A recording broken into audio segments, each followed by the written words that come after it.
आप सभी विद्यार्थियों का इस YouTube चैनल रामजीलाल क्लासेस में स्वागत है। आज के वीडियो में हम चैप्टर नंबर 2 स्थिर वैद्युत विभव और धारिता के न्यूमेरिकल, उसमें जो विभव वाला पार्ट था उसके न्यूमेरिकल लोग पढ़ चुके थे।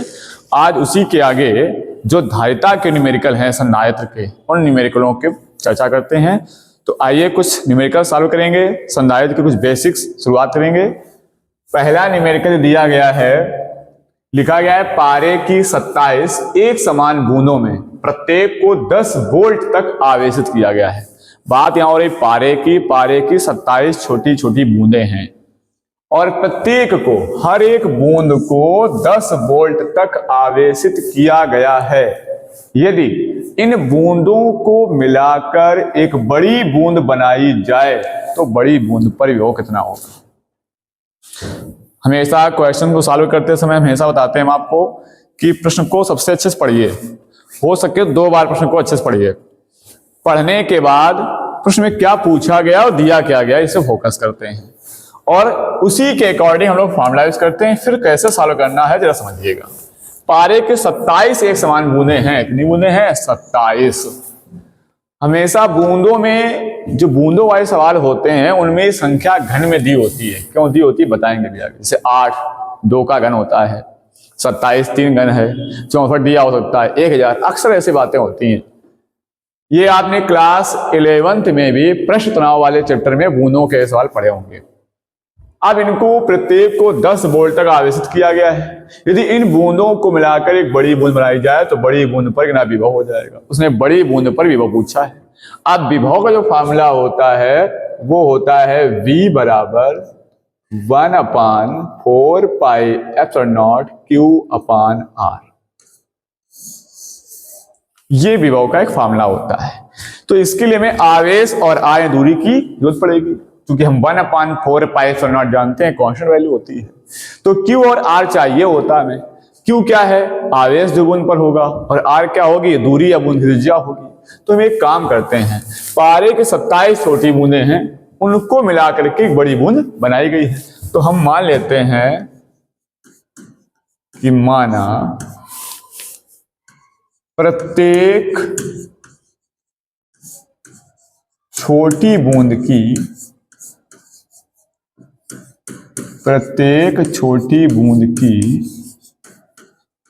त्रिज्या बराबर स्मॉल r मान लें। क्योंकि छोटी है तो छोटा r मान लें। क्योंकि बूंदें 2 प्रकार की हैं, एक छोटी बूंद है, एक बड़ी बूंद है। बड़ी बूंद की त्रिज्या कैपिटल ले लेंगे और छोटी बूंद की स्मॉल r। सब चूंकि समान है, एक समान बूंदें लिखा हुआ है, एक समान बूंदें हैं, तो जो एक की त्रिज्या होगी वही सबकी त्रिज्या हो जाएगी। तो हम लिख दिया प्रत्येक छोटी बूंद त्रिज्या कितनी है? r है। अच्छा, प्रत्येक बूंद पर आवेश भी होगा, तो हमने मान लिया प्रत्येक छोटी बूंद पर आवेश, उस आवेश को हमने ले लिया Q और विभव उसने दे ही दिया है। प्रत्येक छोटी बूंद पर विभव प्रश्न दे रखा है। उस विभव को हमने कह लिया मान लो V1, और वो V1 विभव दिया है प्रश्न ने हमको 10 वोल्ट। अब बात करनी है बड़ी बूंद की, तो हमने मान लिया, माना। अब बात करनी है किसकी? बड़ी बूंद की। तो हम मान लेते हैं, माना बड़ी बूंद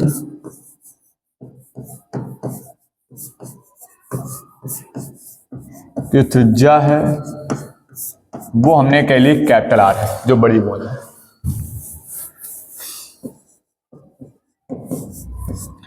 बड़ी बूंद पर आवेश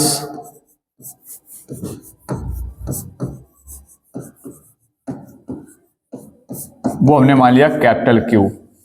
अब एक बूंद पर Q आवेश है, दूसरी बूंद पर भी Q आवेश है। ऐसे 27 बूंदें हैं, जरा सोचो, हर एक बूंद पर Q आवेश है, और जब 2700 बूंदें मिलेंगी तो 27 Q हो जाएंगे, और जब एक बड़ी बूंद बन जाएगी टोटल आवेश क्या हो जाएगा? मिलकर 27 Q हो जाएगा। तो हम ये भी कह सकते हैं जो बड़ी बूंद पर आवेश बनेगा वो हमारा बन जाएगा 27 क्यू के बराबर, क्योंकि आवेश तो एक अदिश राशि है। हर एक बूंद पर क्यू, दूसरी पर क्यू, तीसरी पर क्यू, क्यू क्यू क्यू है, 27 बार जुड़ेंगे 27 क्यू हो जाएंगे, और उससे बन गई है एक बड़ी बूंद। उसने कहा है कि इनको मिलाकर एक बड़ी बूंद बनाई गई है, तो उन्हीं 27 से एक बड़ी बूंद बनी है, इसलिए 27 क्यू हो जाएगा। अब इस बड़ी बूंद पर जो विभव है वो हमें निकालना है। बड़ी बूंद पर जो विभव होगा उसको मान लिया थोड़ी देर के लिए हमने V2, इसका मान क्या होगा ये पता करना है। बड़ी बूंद का विभव जब फॉर्मूला लगाएंगे तो ये लिखेंगे आप, इसका कैपिटल क्यू कर लेंगे आप, तो कैपिटल क्यू मान लिया है, तो आपको क्यू और आर क्या होता है, क्यू तो आपको पता हो गया 27 क्यू है, लेकिन आर नहीं पता है। त्रिज्या क्या हो जाएगी, त्रिज्या जो बनेगी वो 27 हाथ होने जाएगी, क्योंकि बूंदे हैं उनका जब मिलेंगी तो हो सकता है साइज बदल जाए। तो जो एक बड़ी बूंद का, चूंकि पारे की बूंदें हैं और जब छोटी थी तब पारे की थी और मिला देंगे तब भी पारे की रहेंगी, ऐसा तो नहीं जाएगा कि पहले पारे की थी और मिला दी जाए तो वो जल की बन जाए या तेल की बन जाए, ऐसा तो हो नहीं जाएगा। यानी पदार्थ में कोई परिवर्तन नहीं आएगा। जब तक पदार्थ में परिवर्तन नहीं आता है तब तक उसके घनत्व में कोई परिवर्तन नहीं होता है। इसका कहने का मतलब ये हुआ घनत्व कैसा है, समान है। जब घनत्व समान है, द्रव्यमान वही रहेगा तो आयतन भी समान हो जाएगा। घनत्व बराबर होता है द्रव्यमान बटे आयतन। घनत्व बराबर क्या होता है, द्रव्यमान बटे आयतन। जब आपका घनत्व समान है, द्रव्यमान समान है, तो आयतन भी समान हो जाएगा। यानी जो 27 छोटी बूंदों का पहले आयतन था वही जब मिलके एक बड़ी बूंद बनी तो उस एक बड़ी बूंद का आयतन होगा। यानी हम कह सकते हैं 27 छोटी बूंदों का जो आयतन होगा, 27 छोटी बूंदों का आयतन ये आयतन बराबर होगा किसका, एक बड़ी बूंद के आयतन के।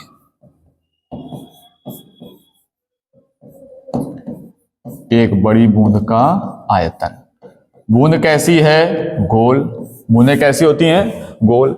ये छोटी बूंद बड़ी बूंद बनती कैसे है, प्रश्न तनाव कारण आपने कक्षा 11 पर रखा होगा। बूंद गोल है, गोले का आयतन होता है 4/3 पाई आर क्यूब। छोटी बूंद वो भी गोल है तो उसका भी आयतन कितना हो जाएगा, 27 गुणा, क्योंकि एक बूंद का आयतन होगा 4/3 पाई आर क्यूब। एक बूंद का है 4/3 पाई आर क्यूब, 27 बूंदों क्या हो जाएगा, 27 का गुणा कर देंगे। आर क्या है, ये आर है छोटी बूंद त्रिज्या, क्योंकि छोटी बूंदों का आयतन निकाल रहे हैं। यहां निकालेंगे एक बड़ी बूंद का आयतन, तो एक बड़ी बूंद का आयतन हो जाएगा, वो भी आयतन गोल रहेगा, तो गोले का आयतन 4/3 पाई कैपिटल आर क्यूब। क्योंकि यहाँ बूंद बड़ी है और बड़ी बूंद त्रिज्या हम लोगों ने कैपिटल आर रखी है। अब आप देख सकते हो कि 4/3 पाई और 4 पाई कैंसिल हो जाएंगे। ये 27 आर क्यूब लिखा था तो इसको देख सकते हैं 27 आर क्यूब और बराबर दरवाजे कैपिटल आर क्यूब। इसलिए यहां घन में दिया होता है कि पूरा घन बन जाए, तो ये बन जाएगा 3r का होल क्यूब बराबर आर क्यूब। क्यूब से क्यूब खत्म हो जाएंगे तो r बराबर क्या हो जाएगा, 3r बन जाएगा। इस यानी कैपिटल आर जो है वो किसके बराबर है, 3r के बराबर है, 3 गुने स्मॉल r के बराबर है। तो ये आगे त्रिज्या। अब हम लिखेंगे छोटी बूंद पर विभव, छोटी बूंदों पर विभव किसी भी निकालोगे तो V1 बराबर क्या लिखोगे आप उसको, 1/4 पाई एप्सिलॉन नॉट स्मॉल क्यू बटे स्मॉल आर। इसको हमने कह दिया समीकरण नंबर फर्स्ट। ये हर एक छोटी बूंद के विभव होगा, क्योंकि विभव निकालने का फार्मूला होता है छोटी बूंद तो छोटा क्यू छोटा आर, ये तो कांस्टेंट रहेगा, इसमें कोई परिवर्तन होगा नहीं। और छोटी बूंद का विभव हमने V1 मान रखा था। अब बड़ी बूंद पर विभव लिखेंगे,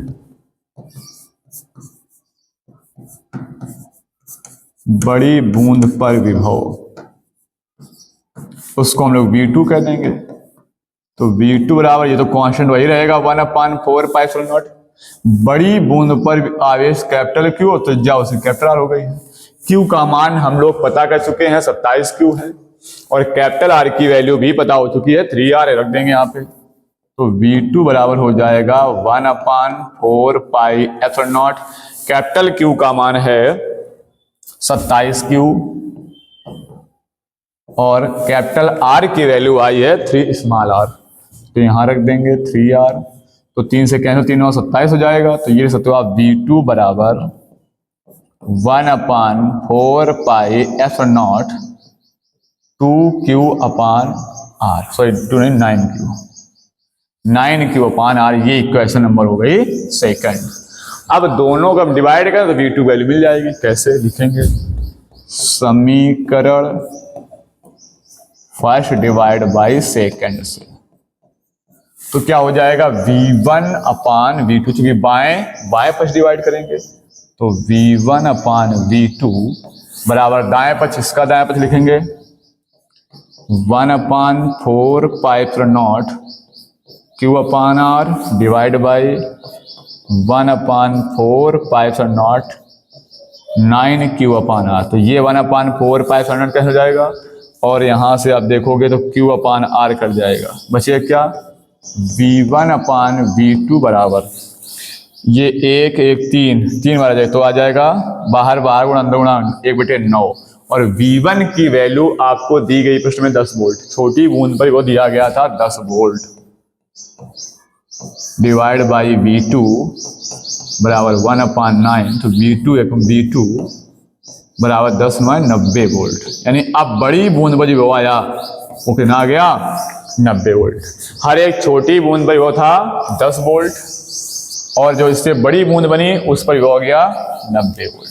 ये आपका फाइनल आंसर हो गया। तो प्रश्न आपको समझ में आया होगा। इसी टाइप के आगे प्रश्न आपको मिलेंगे। आइए देखिए अगला प्रश्न देखते हैं। अगला ही कुछ ऐसे ही प्रश्न है, यहां भी लिखा गया, देखो आसुत जल। आप समझते हैं आसुत मतलब होता है जो नहीं, जिसको हम लोग ओस बोलते हैं, ऐसी छोटी बूंदें बन जाती हैं वाष्प की। तो आसुत जल की 64 छोटी बूंदें हैं। कितनी बूंदें हैं? 64। देखो यहाँ भी बूंदों की बात घन में ही की है। 64 किसका घन होता है? 4 का।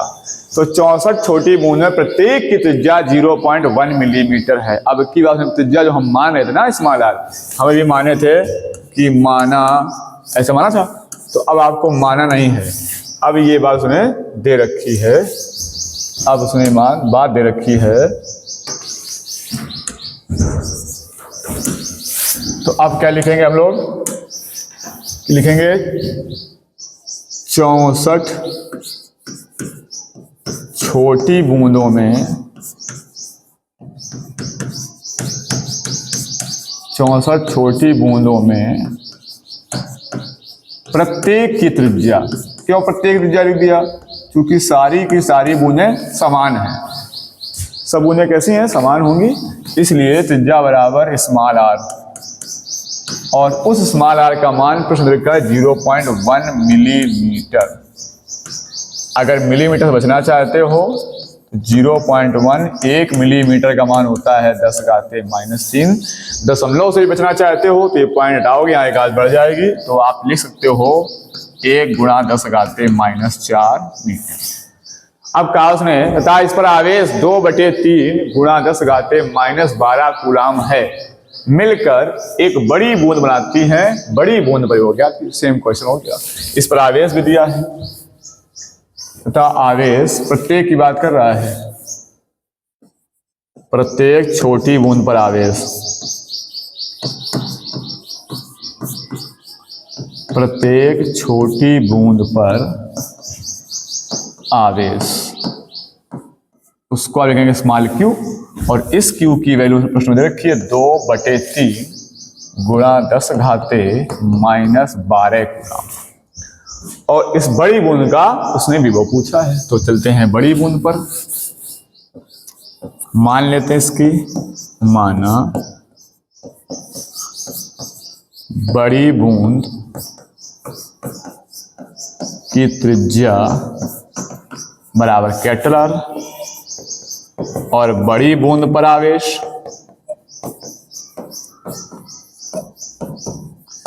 बड़ी बूंद पर आवेश ना हो जाएगा। एक छोटी बूंद पर था क्यू और उससे 64 छोटी बूंदों से एक बड़ी बूंद बनी हुई है, तो आप लिख सकते हैं कैपिटल क्यू बराबर 64 क्यू। बोलो अब जब बड़ी बूंद पर आप सीधे विभव पूछा उसने है, सीधे आप लिखने जब आएंगे कि बड़ी बूंद पर विभव, तो विभव का फॉर्मूला अप्लाई करते हैं, क्योंकि एक ही पूछा उसने, V बराबर 1/4 पाइप्स आर naught capital Q upon capital R, ये फार्मूला हो जाएगा। इसमें कैपिटल Q और स्मॉल r के मान रखने होंगे कैपिटल R के, तो कैपिटल आप निकाल लेंगे। कैपिटल कैसे आएगा? 64 छोटी बूंदों से एक बड़ी बूंद बनी हुई है, तो लिख देंगे कि जो 64 छोटी बूंदों का आयतन होगा वही एक बड़ी बूंद का आयतन हो जाएगा। तो 64 छोटी बूंदों का आयतन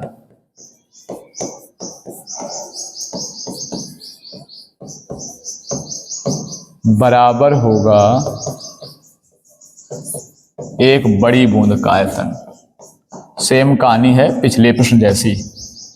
बूंद कैसी होती है? गोल होती है। गोले का आयतन जानते हैं 4/3 पाई इस छोटी बूंद स्मॉल आर। कितनी बूंदों का? 64 बूंद। 64 गुना कर देंगे। एक बूंद का ये है तो 64 बूंदों का 64 का मल्टीप्लाई हो जाएगा। यहाँ एक ही बड़ी बूंद है तो 4/3 पाई कैपिटल R क्यूब। अब 4/3 पाई कैंसिल हो जाएंगे, ये 64 बन जाएगा 4R का घन। 4R क्यूब बराबर कैपिटल R क्यूब। यहाँ से कैपिटल R की वैल्यू नहीं आ जाएगी 4R। ये यहाँ वैल्यू देते हैं आकर के, तो V बराबर 1/4 पाई एप्सिलॉन नॉट कैपिटल Q का मान है 64 स्मॉल क्यू। ये देख लीजिएगा। और इस कैपिटल R का मान कितना आया है? 4R। यहाँ देंगे 4R। 4 से डिवाइड करें, 16 चौको 64।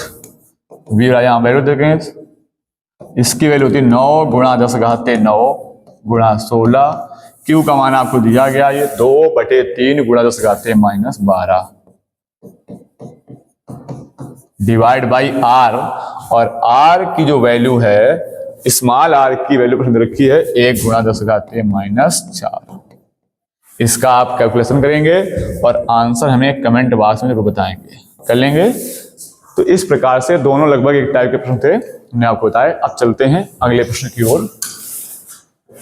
नेक्स्ट क्वेश्चन जो लिखा हुआ है, लिखा है 25 म्यू धारिता के संधारित्र। संधारित्र अंदर क्या होती है? धारिता। धारिता क्या होती है? पीछे आप पढ़ चुके हो, कैपेसिटी, चार्ज को स्टोर करने की क्षमता। 25 म्यू धारिता के संधारित्र की प्लेटों के बीच 250 वोल्ट का विभवांतर लगाने से करा उसकी प्लेटों पर कितना आवेश होगा? करेक्ट संधारित्र है। अब आप संधारित्र जानते हो, दो प्लेटें संधारित्र में होती हैं। एक में जितना पॉजिटिव चार्ज होता है, दूसरे पर उतना ही निगेटिव चार्ज होता है। इस प्रकार के दो प्लेटें होंगी, इनको विभव लगाया गया इन पर कितने वोल्ट का? यहां से मान लो ये लगा दिया गया वोल्टेज, कितना लगा दिया गया? 250 वोल्ट का। अब जैसे ही वोल्टेज लगा देंगे तो ये चार्ज होने लग जाएगा संधारित्र। जब चार्ज होगा तो कह जाएगा कितना आवेश का हो जाएगा, इसके अंदर कितना आवेश आ जाएगा। इसकी कैपेसिटी पता है प्रश्न में, कैपेसिटी को हम लिखते हैं C। धारिता होती क्या? C होती है। तो संधारित्र धारिता रखी है 25 म्यू धारिता, C बराबर लिखा गया है 25 म्यू F। जबकि हम लोग पढ़े हैं धारिता का मात्रा क्या पढ़े? फैराड। क्या पढ़े? फैराड। यहाँ लिखा है माइक्रो फैराड, तो आप माइक्रो हटा सकते हो। कैसे हटाएंगे? तो 1 माइक्रो फैराड में होते हैं 10 घाते -6 फैराड। तो इसको आप लिख सकते हैं 25 गुणा 10 घाते -6 फैराड। विभवांतर लगाया गया इस पर 250 वोल्ट का, और इस पर पूछा गया है आवेश का मान। ये आपका है प्रश्न। संधारित्र धारिता का परिभाषा आप पढ़ चुके हैं, C बराबर Q/V। कैसे? किसी संधारित्र को दिया गया आवेश, जब इसको चार्ज करेंगे तो क्या देंगे? इसको आवेश देंगे। किसी संधारित्र को दिया गया आवेश, जब आवेश देंगे उसका विभव बढ़ेगा, तो उसके विभव में होने वाली वृद्धि के अनुपात को संधारित्र की धारिता कहते हैं। तो ये इसका बेसिक फार्मूला है, C बराबर Q/V। हमें Q निकालना है तो Q बराबर बन जाएगा CV। C और V की वैल्यू रखनी है, बिल्कुल सिंपल सा प्रश्न है। C की वैल्यू है आपके पास 25 गुणा 10 घाते -6 और V की वैल्यू आपके पास है 250। तो Q बराबर हो जाएगा 25 25 625 गुणा 10 घाते -6 और आवेश का मात्रक कूलाम। इसको हम ऐसे लिख सकते हैं, दशमलव हम कोशिश करते हैं 1 में रखें। तो अभी पॉइंट यहाँ पे होगा तो 1 2 3 खसकाएंगे तो लिख सकते हैं 6.25। कितने घसकाया 1 2 3, तो हम लोग बाईं ओर आ रहा है तो 3 घाते हैं प्लस की, 6 में 3 घट गई तो -3 आवेश कमाता कूलाम।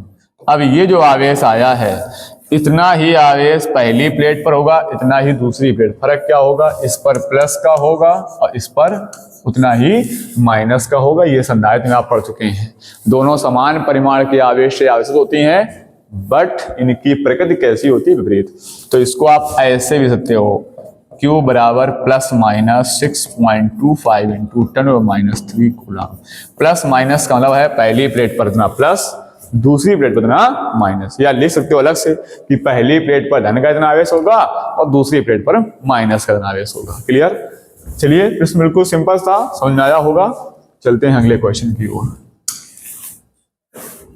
अगला क्वेश्चन लिखा है 100 पिको फैराड का संधारित्र 100 वोल्ट तक आवेशित किया गया है, संधारित्र पर संचित आवेश क्या है? सेम क्वेश्चन हो गया, सेम बिल्कुल क्वेश्चन हो गया है। अब की धारिता 100 पिको फैराड है, धारिता 100 बस पिको फैराड है, तो आप पिको फैराड जानते हो। हमने आपको पढ़ा रखा कि 1 पिको फैराड में होते हैं 10⁻⁻12 फैराड। कितना होता है? 10⁻⁻12। तो यहां पर मल्टीप्लाई कर देंगे 10⁻⁻12 से,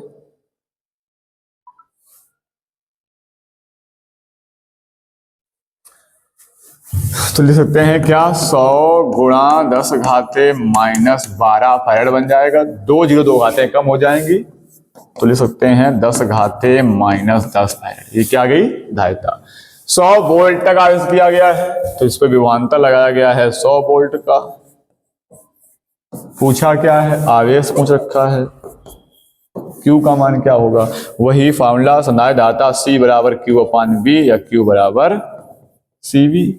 तो Q बराबर CV के लिए फॉर्मूला रख दो। C का मान है 10⁻⁻10 और V का मान आपके पास है 100, और 100 का मतलब हो जाएगा 10⁻2, 2 घातें घट जाएंगी, 10⁻⁸ कूलाम। सिंपल सा क्वेश्चन था। इसको आप प्लस माइनस ले सकते हो, चूंकि संधारित्र की एक प्लेट पर इतना धन आवेश, दूसरी प्लेट पर उतना ही ऋण आवेश।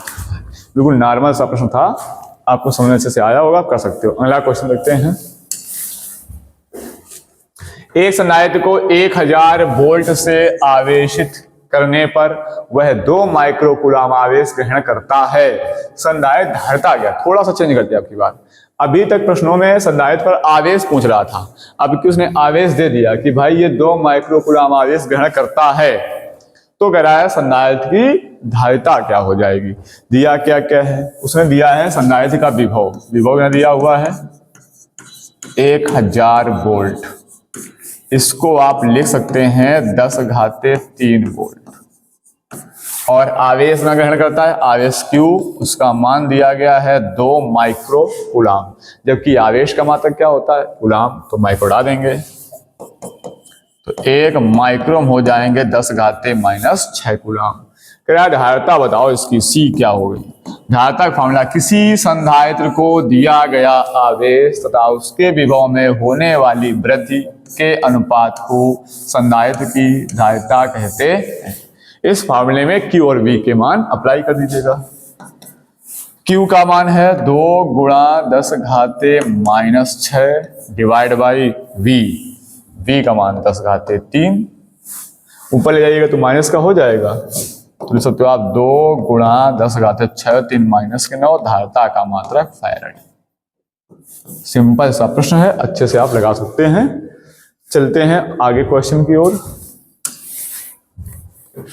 अगला क्वेश्चन का, एक समांतर प्लेट संधारित्र को 500 वोल्ट तक आवेशित किया जाता है। अब इसकी प्लेटों के बीच दूरी को घटाकर आधा कर दिया जाता है। संधारित्र पर नए विभवांतर की गणना कीजिए। जरा समझेंगे इस प्रश्न को अच्छे से। प्रश्न ने कहा है कि एक समांतर प्लेट संधारित्र है, तो जानते हो आप समांतर संधारित्र के बारे में, 2 प्लेटें होती हैं, एक पर इतना पॉजिटिव चार्ज, दूसरे पर उतना ही निगेटिव चार्ज होता है।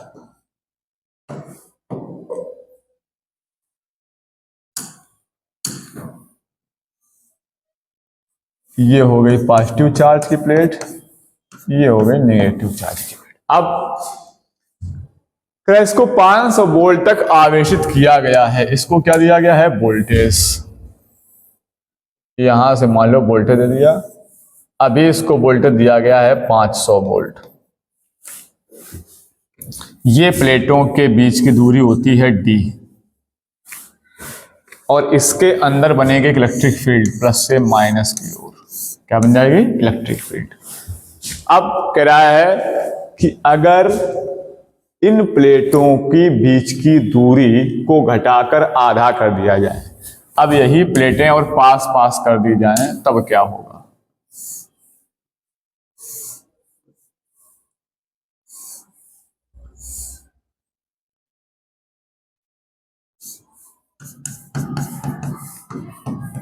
कह रहा है ये जो डिस्टेंस थी आपकी d, अब ये दूरी हो गई d/2, आधा कर दिया जाए तो अब इसकी प्लेटों जो विभवांतर आएगा यहां पर, अभी विभवांतर इसको 5 वोल्ट था, अब यहां पर विभवांतर V2 कितना हो जाए, ये विभवांतर अभी इसको मिला था 500 वोल्ट का। समझाए तो वही है इलेक्ट्रिक फील्ड लाइंस, ये इलेक्ट्रिक फील्ड लाइंस बनेगी। हम लोग पढ़ चुके हैं, इसमें पहले लिख लेते हैं जो मान दिए गए हैं। तो पहला मान दिया गया हमको V1 का, पहले तो स्थिति में विभव था V1, वो था 500 वोल्ट, तब दूरी प्लेटों की D1 बराबर D थी। अब वोल्टेज चेंज हुआ होगा क्योंकि दूरी कर दी गई D2 बराबर D/2, D2 और D/2 कर दी गई है।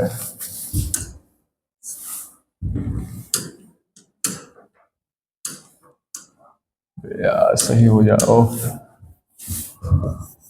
D/2। तो अब कह रहा है V2 का मान क्या होगा। वैद्युत क्षेत्र तीव्रता और विभवांतर का एक संबंध पड़ रखा है, E बराबर V/D। तो V बराबर क्या हो जाएगा, E इंटू D। E क्या है, दोनों प्लेटों के बीच वैद्युत क्षेत्र, वो कांस्टेंट अगर है आपका, तो चूंकि प्लेटों के बीच विद्युत क्षेत्र क्या रहता है, E बराबर ½ सिग्मा/ε0, वही यहां पे रहेगा।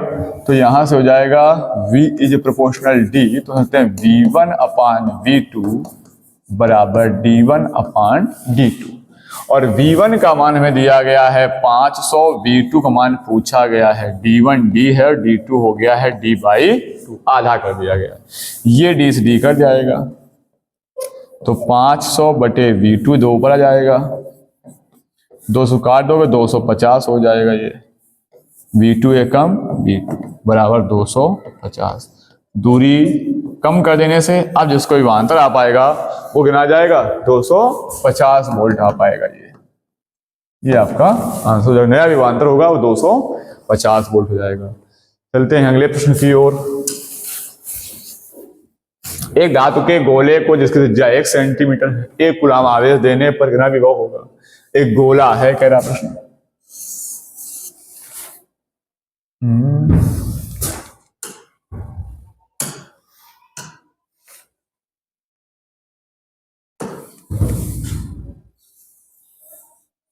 ये गोला है, इसकी त्रिज्या प्रश्न कहती 1 सेंटीमीटर है, तो इसको चार्ज दिया गया है 1 कूलम का। त्रिज्या है r बराबर 1 सेंटीमीटर, इसको मीटर बनाएंगे क्योंकि दूरी का मात्रक मीटर होता है। आवेश दिया इसको 1 कूलम का, पूछा क्या है, कह रहा गोले पर विभव कितना है। तो गोले विभव निकालने का फॉर्मूला भी बराबर होता है 1/4 पाई ε0 क्यूब/r। चूंकि हर जगह दूरी समान रहेगी तो विभव हर जगह समान आएगा। वो विभव कितना हो जाएगा, इसकी वैल्यू जानते हैं 9 × 10⁻9। Q का मान आपको दिया गया 1 और R का मान दिया गया 1 × 10⁻2। ये कहते हैं ऊपर जाएंगे प्लस की हो जाएंगी, तो कहते हैं ऊपर 9 2 11 इतना वोल्ट, ये इसका विभव आ जाएगा। बहुत सिंपल सा क्वेश्चन था। चलते हैं अगले प्रश्न की ओर। देखा, एक गोलाकार चालक की त्रिज्या 9 सेंटीमीटर है, इसकी धारिता तथा उस आवेश की गणना कीजिए जिससे इसका विभव 1000 वोल्ट हो जाए। एक गोलाकार चालक है, इसकी त्रिज्या उसने बता रखी है कि त्रिज्या जो है उसकी वो 9 सेंटीमीटर। त्रिज्या r बराबर हो गया 9 सेंटीमीटर। इसको मीटर बनाएंगे तो 9 गुणा 10 घाते -2 मीटर। इसकी दाता निकालनी है तो गोली चालक की दाता आप पढ़ चुके हैं। गोली चालक की धारिता वो होती है, आप पढ़ चुके हैं, C बराबर 4 pi epsilon naught into r. ये होती है किसी भी लिखित गोली चालक की धारिता, आपने थ्योरी में इसको पढ़ रखा है। यहां पर जब वैल्यू रखेंगे तो 1/4 पाई एप्सिलॉन नॉट का मान 9 गुणा 10 होता था, लेकिन यहाँ केवल 4 पाई एप्सिलॉन नॉट है, गलती न कर देना। यहाँ पर 4 पाई एप्सिलॉन नॉट लिखा है, अगर 1/4 पाई एप्सिलॉन नॉट होता तो उसका मान 9 गुणा 10 9 होता है। यहाँ केवल 4 पाई एप्सिलॉन नॉट है तो डिवाइड में चला जाएगा, तो हो जाएगा 1/9 गुणा 10 घाते 9 गुणा आर। आर का मान प्रश्न ही दे रखा है 9 गुणा 10 घाते -2। ये 9 से 9 कैंसिल हो जाएगा तो C बराबर, ये 2 घातें घट जाएंगी। अच्छे से नहीं लिखा भाई, मैंने इसको गलत लिख दिया है।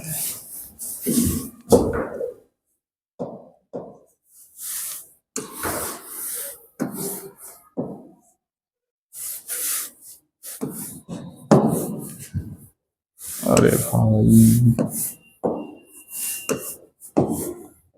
9 गुणा 10 ऐसे लिखा जाएगा। तो ये 9 से 9 कट गया, ये 9 घाते ऊपर जाएंगे माइनस को जाएंगे, तो 9 ये -2 ये माइनस की 10 घाते 11 फैरेड। ये क्या आ जाएगी, धारिता आ जाएगी। इसी प्रश्न को कह रहा है कि अगर इसका 1000 वोल्ट विभव करना हो तो कितना इसके पास आवेश हो जाएगा। तो अगर कह रहा है विभव हो जाए 1000 वोल्ट, मतलब 1000 को आप 10 घाते 3 वोल्ट भी लिख सकते हो, तो आवेश क्या हो जाएगा। तो धारिता की परिभाषा से आप पढ़ चुके हैं कि C बराबर होता है Q/V, तो Q बराबर क्या हो जाएगा, CV। तो लगा देंगे फार्मूला, Q बराबर CV हो जाएगा। रखो C का मान, C का मान दिया है प्रश्न में 10 घाते -11 निकाला भी हमने, और V का मांगना है 10 घाते 3। आवेश का मतलब क्या हो जाएगा, कूलाम हो जाएगा। ये -11 है, ये +3 है, घट जाएंगी तो 10 घाते -8 कूलाम।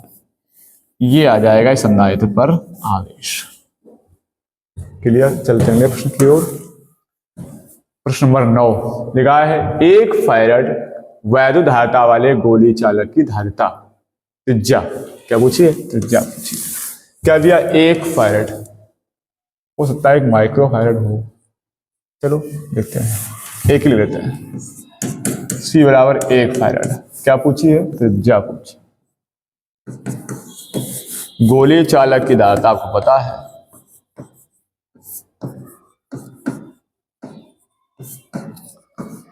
गोलीय चालक की धारिता C बराबर होता है 4 pi epsilon naught into r. तो C का मान दे दिया उसने 1 फैराड, ये है 1, और इसका मान होता है 1/9 गुणा 10 घाते 9 इंटू आर। इधर आ जाएगा तो 9 गुणा 10 घाते 9 बराबर आर। ये आप लगा सकते हो 9 गुणा 10 घाते 9 मीटर। वैसे यहाँ पे 1 माइक्रो फैराड होगा। अगर मान लो C का मान 1 माइक्रो होता तो क्या होता, कोई दिक्कत नहीं, यहाँ माइक्रो 10 घाते -6 फैराड हो जाता। यहाँ फैराड था, कोई दिक्कत नहीं, यहाँ माइक्रो का फैराड होता 10 घाते -6। वैसे लग रहा है जैसे यहाँ पे 1 माइक्रो फैराड हो सकता है। चलिए तो फिर फॉर्मूला लगाते हैं, C बराबर 4 pi epsilon naught into r. चूंकि इतनी त्रिज्या बहुत हो जाएगी, लगभग 9 गुणा 10 6 किलोमीटर, बहुत भयंकर त्रिज्या हो जाएगी। C का मान 1 गुणा 10 घाते -6, इसका मान 1/9 गुणा 10 घाते 9 इंटू आर। चले आओगे 9 एकम 9, ये 6 से 9 घट जाएंगी तो कितने चाहिए, 3 बराबर आर। तो आ बराबर 9 गुणा 10 घाते 3 मीटर या इसको देते हो 9 किलोमीटर, जो 10 घाते 3 मीटर बराबर क्या होता है 1 किलोमीटर होता है। इस प्रकार से कर सकते हो। चलिए अगला प्रश्न देखते हैं, 10 नंबर प्रश्न।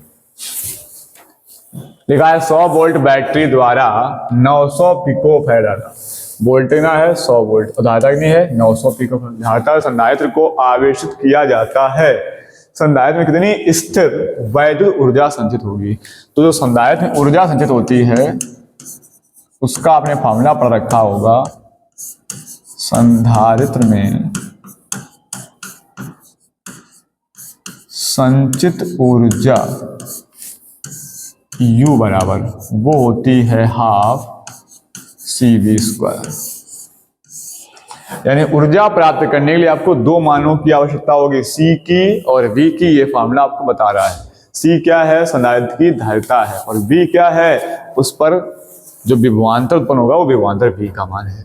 तो दोनों मान प्रश्न आपको रखे हैं। ये दिया है विभवांतर, लिखा है 100 वोल्ट, तो V बराबर हो गया 100 वोल्ट।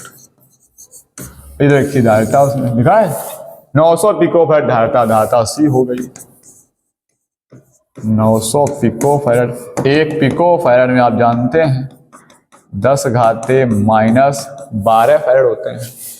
तो 900 गुणा 10 घाते -12 फैराड, 2 घाते कम हो जाएंगी तो बचेंगे -10 फैराड। यहां रख देंगे आकर के 1/2 C की वैल्यू है ये 9 गुणा 10 घाते -10 और वियोग ना है 100 वोल्ट। इसको आप लिख लो, आसान हो जाएगा 10 घाते 2 वोल्ट अगर कर लोगे। यहाँ 10 घात 2 रख देंगे और उसका क्या कर देंगे स्क्वायर, 2 का भाग कर देंगे 9 में, 2 चौको 8 बचेगा 1, पॉइंट लगाएंगे 10 2 पंचे 10 गुणा 10 घाते -10 और ये स्क्वायर घात का गुणा 2 दूनी 4, तो ये हो जाएगा 4.5 गुणा -6। ये आ गई संधारित्र के अंदर संचित ऊर्जा इस फॉर्मूले से। क्वेश्चन नंबर उसी के आगे 11 नंबर देखेंगे। लिखा गया एक समांतर प्लेट संधारित्र की प्रत्येक प्लेट का क्षेत्रफल यहां पर होगा ये 3 × 10⁻² मीटर स्क्वायर तथा प्लेटों के बीच की दूरी 0.6 मिलीमीटर है। 1000 वोल्ट विभवांतर तक आवेशित किया जाता है। इसमें कितनी ऊर्जा संचित होगी, यानी ऊर्जा आपको ज्ञात करनी है। और आपको दिया क्या गया है, आपको दिया गया है प्लेट का क्षेत्रफल दिया गया 3 × 10⁻² मीटर स्क्वायर। तो जैसा संधारित्र आप जानते हैं, संधारित्र में 2 प्लेटें होती हैं। जितना एक प्लेट पर पॉजिटिव चार्ज होता है ठीक उतना ही दूसरी प्लेट पर नेगेटिव चार्ज होता है। क्वेश्चन में लिखा गया है कि प्लेट का क्षेत्रफल है यानी एरिया है इसका, ये एरिया, वो एरिया प्रश्न बताया है कितना दिया गया है 3 गुणा 10 घाते -2 मीटर स्क्वायर और इसके प्लेटों के बीच की डिस्टेंस है ये दूरी, वो उसने बता रखी है प्रश्न में 0.6 मिलीमीटर है। तो ये डिस्टेंस d होती है। इस d का मान प्रश्न में दिया गया है 0.6 मिलीमीटर। तो 0.6 1 मिलीमीटर में होते हैं 10 घाते -3 मीटर। क्योंकि आपको ये मीटर स्क्वायर में था तो इसको भी मीटर बनाना पड़ेगा। सारे मात्रक एक ही पद्धति में और SI पद्धति में होनी चाहिए।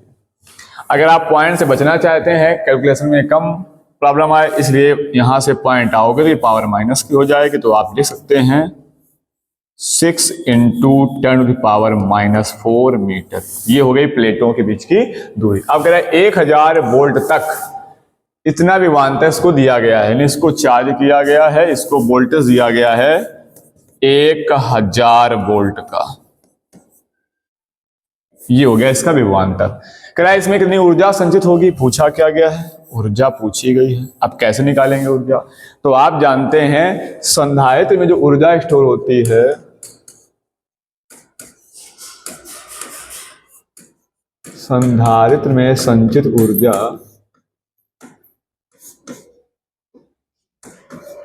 और वो होती है U बराबर ½ CV²। ये होती है संधारित्र में संचित ऊर्जा, जिसका आप फॉर्मूला जानते हैं। अब इसमें से C और V के आपको मान रखने पड़ेंगे। तो V का मान 1000 वोल्ट दिया गया है, इसको आप ले सकते हैं 1000 को 10⁻³ वोल्ट। और क्या चाहिए आपको चाहिए C क्या है, समांतर प्लेट संधारित्र की धारिता है। तो धारिता क्या बन जाएगी C इसकी, C बराबर फॉर्मूला जानते हैं आप, A∁0/d।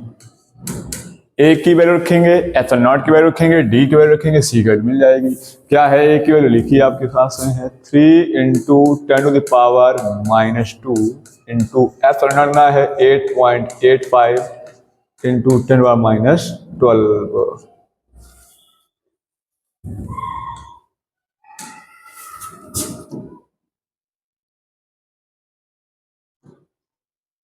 अरे भाई साफ हो जाओ।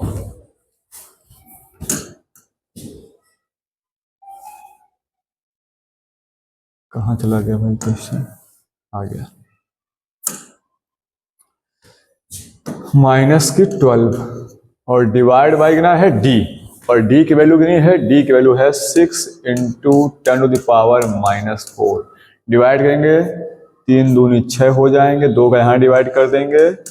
अगर हम 2 को डिवाइड करेंगे यहाँ से तो 2 चौको 8, फिर 2 चौको 8, 2 दूनी 4, 2 पंचे 10, ये वैल्यू आ जाएगी 4.425। ये पावर जो क्या हो जाएंगी, 12 माइनस की -2 तो 12 2 14 हो जाएंगी, और ये -4 ऊपर जाएंगी प्लस की हो जाएंगी।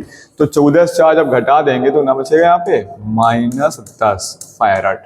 ये तो आ गई अपनी धारिता, आ गई क्या, आ गई धारिता। इस धारिता की वैल्यू यहाँ पुट कर देते हैं करके हैं, तो U बराबर 1/2, C की वैल्यू आई है 4 × 4.425 × 10⁻⁻10, और V की वैल्यू आपके पास है 10⁻3। वो वैल्यू यहाँ रख देंगे, तो 10⁻3 और उसका क्या हो जाएगा, स्क्वायर हो जाएगा। भाई क्या कर रहे हो,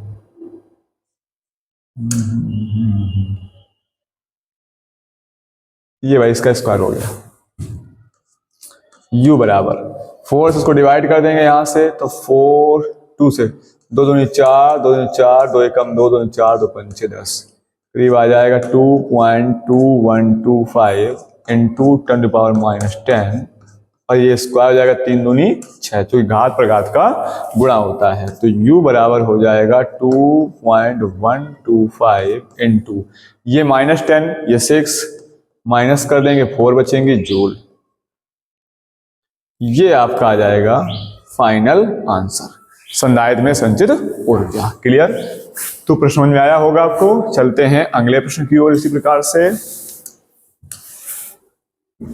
नेक्स्ट क्वेश्चन देखते हैं, प्रश्न नंबर 12 नंबर प्रश्न में लिखा गया है कि ये कुछ नहीं है, एक 8 माइक्रोफैरड के संधारित्र का विभवांतर 20 वोल्ट से बढ़ाकर 30 वोल्ट कर देने पर, पहले विभवांतर कितना था 20 वोल्ट, अब बढ़ा दिया गया है 30 वोल्ट कर दिया गया। इस 20 वोल्ट से विभवांतर कर दिया 30 वोल्ट कर देने पर कह रहा है उसकी स्थितिज ऊर्जा में हुई वृद्धि की गणना कीजिए। उसकी स्थितिज ऊर्जा कितनी बढ़ जाएगी, स्थितिज ऊर्जा नहीं पूछी, स्थितिज ऊर्जा में परिवर्तन पूछा। जैसे आप मान लो कि हमारे पास पहले स्थितिज ऊर्जा हो 10 जूल, और ये ऊर्जा बढ़ करके हो जाए 12 जूल। अब आप हमसे पूछें कि सर बताइए कितनी ऊर्जा बढ़ गई, तो हम बता देंगे भाई 10 थी 12 हो गई, 2 जूल बढ़ गई। आप भी बता देंगे। कैसे मालूम हो गई, इस आपने 12 से 10 को माइनस कर दिया तो ऊर्जा में क्या गई, वृद्धि। यानी आपने क्या किया होगा, ऊर्जा वृद्धि निकाली होगी, लिखा होगा U2 - U1, जो जितना बढ़ा उतना घटा दिया, तो आ जाएगा 10 जूल। यहाँ भी हम यही करने वाले हैं, पहले ऊर्जा निकालेंगे जब विभव 20 वोल्ट है तब U1, और जब ऊर्जा विभव कर दिया 30 वोल्ट तब निकाल लेंगे U2, और दोनों निकाल लेंगे। परिवर्तन, धारिता चेंज हुई नहीं, धारिता वही है, केवल विभवांतर को चेंज किया गया है। तो धारिता C की वैल्यू है 8 माइक्रोफैरड। 8 माइक्रो हटा देंगे तो 1 माइक्रोम होते हैं 10⁻⁻6 फैरड। पहले विभवांतर V1 बराबर है 20 वोल्ट, फिर बढ़ा करके V2 कर दिया गया है 30 वोल्ट। ऊर्जा वृद्धि मान लेते हैं डेल्टा U, इसका मान पता करना है। क्या हो जाएगी ऊर्जा में वृद्धि, तो एक बार लिख देते हैं ऊर्जा में वृद्धि डेल्टा U बराबर U2 minus U1। U1 minus U2 क्यों नहीं किया, क्योंकि हमें पता है विभवांतर बढ़ गया है। ऊर्जा का जो फॉर्मूला है वो हाफ CV² है। अगर C कांस्टेंट है तो U का मान V पे डिपेंड कर रहा है, जिसका V ज्यादा होगा उसका U अधिक हो जाएगा, यानी V बाद में अधिक हुआ है तो ऊर्जा बाद में बढ़ जाएगी। तो समझ सकते हो आप। तो यहां आप लिख सकते हैं डेल्टा U बराबर U2 को हाफ CV² और U1 को लिख सकते हैं हाफ CV²। तो डेल्टा U बराबर 1/2C कॉमन आ जाएगा, अंदर बचेगा V2² माइनस V1²। तो डेल्टा U बराबर 1/2। C की वैल्यू आपको दे रखी गई है, कितनी है 8 माइक्रोफैरड, यानी 8 × 10⁻⁶। इसको हमने फैरड में चेंज कर लिया था क्योंकि धारिता का मात्रक फैरड होता है। V2 आपके पास हो गया है 30 वोल्ट, तो यहां रख देंगे 30 का स्क्वायर कर लेंगे, माइनस V1 था 20 तो 20 का स्क्वायर कर लेंगे। तो प्यारे बच्चों कट कर देंगे, 2 चौको 8 हो जाएगा। डेल्टा U बराबर 4 × 10⁻⁻⁶। इसका स्क्वायर करेंगे तो 30 30 होता है 900 माइनस 20 20 400। तो डेल्टा U बराबर हो जाएगा 4 × 10⁻⁻⁶। ये घटाने से बचेगा 500 और ऊर्जा का मात्रक चलता रहेगा जूल। अब ये 4 पंचे हो जाएगा 20, ध्यान देना जरा यहाँ पे। तो क्या हो जाएगा 20 तो वो हुआ और 2 जीरो ये तो 2000 और गुणा 10⁻⁻6 जूल। ये 3 जीरो है तो 10⁻³ बन जाएंगे, 6 से घटा देंगे तो बन जाएगा डेल्टा U बराबर 2 × 10⁻³ जूल। इतनी ऊर्जा में क्या हो जाएगी, वृद्धि हो जाएगी। जब विभवांतर आप बढ़ाएंगे 20 से 30 तो इतनी ऊर्जा आपकी बढ़ जाएगी। चलते हैं अगले प्रश्न की ओर। क्वेश्चन नंबर 13 में लिखा गया है कि धातु के 2 आवेशित गोलों की त्रिज्याएं 5 सेंटीमीटर तथा 10 सेंटीमीटर हैं। 2 गोले, यहाँ पर सवाल थोड़ा सा चेंज हुआ है। कह रहा है 2 गोले हैं जिनमें की एक त्रिज्या है 5 सेंटीमीटर और दूसरे की है 10 सेंटीमीटर। दोनों पर अलग अलग 75 माइक्रोकूलम आवेश है। थोड़ा सा बना दिखाते हैं। एक गोला है ये और दूसरा गोला है ये हमारे बगल में, ये ऐसे 2 गोले हैं। कम अच्छा नहीं बन, देखो इसको भाई हटा देते हैं, थोड़ा सा गोल नहीं लग रहा है।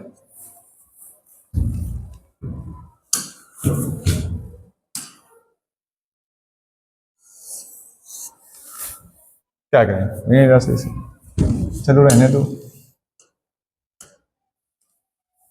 ये सही रहा।